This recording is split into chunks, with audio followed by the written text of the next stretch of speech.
In the colorful town of Whimsy Hollow, where pumpkins talked and cats wore tiny hats, there lived a little witch named Mimi. Mimi was cheerful, kind, and loved magic more than anything. There was only one problem. She could only do silly spells, not powerful spells, not spooky spells, not even useful spells. Just silly, goofy, giggle-making spells, and everyone in Whimsy Hollow knew it.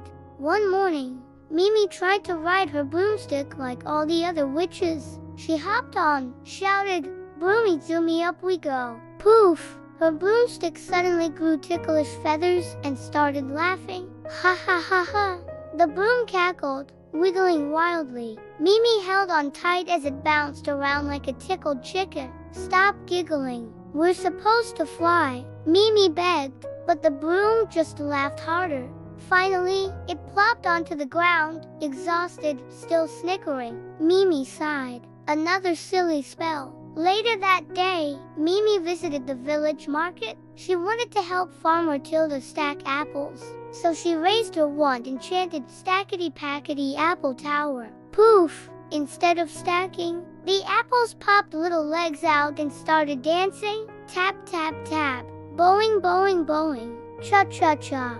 They danced on tables, on baskets, and even on Farmer Tilda's head. "Mimi," Tilda cried, trying to catch them. "I asked for stacking apples, not dancing apples." "Sorry," Mimi squeaked as one apple waltzed past her. "I'm still practicing." That afternoon, Mimi went to visit the village pond. She wanted to help a little frog who had a sore throat.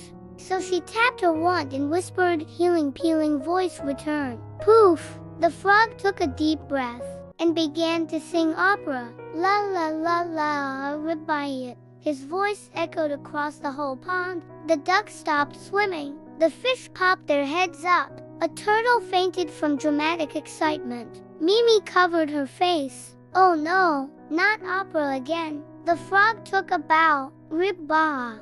That night, the whole town gathered for the annual Moon Glow Festival. Every year, the moon shined extra bright so the children could dance under its magical light.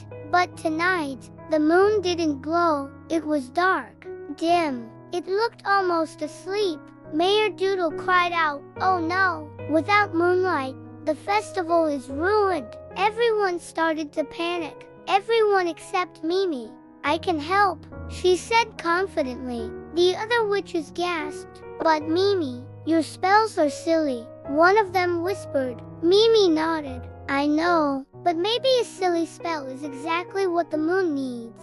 She pointed her wand high at the sky and shouted with all her might, "Moony Soonie, wake up Soonie." Poof! For a moment, nothing happened. Everyone stared in disappointment. But then, a tiny sound came from the sky. The moon giggled. Hee hee hee. It started glowing brighter and brighter and brighter. Mimi's silly spell had tickled it awake. The moon laughed so hard that silver sparkles fell like gentle snowflakes all over the town. The children cheered. The witches clapped. The mayor even danced a very awkward but happy dance. Mimi saved the festival. Everyone shouted. From that night on, Mimi wasn't known as the witch who could only do silly spells. She became known as the witch who could make magic joyful. Her silly spells became Whimsy Hollow's favorite thing. Dancing apples helped at parties. The opera frog sang at concerts. And the giggle broom gave the best rides in town. Mimi smiled proudly. Maybe silly magic, she said to herself, is the best magic of all. If you enjoyed this video, please give us a thumbs up, like, and share so we can provide you with more kid stories like this.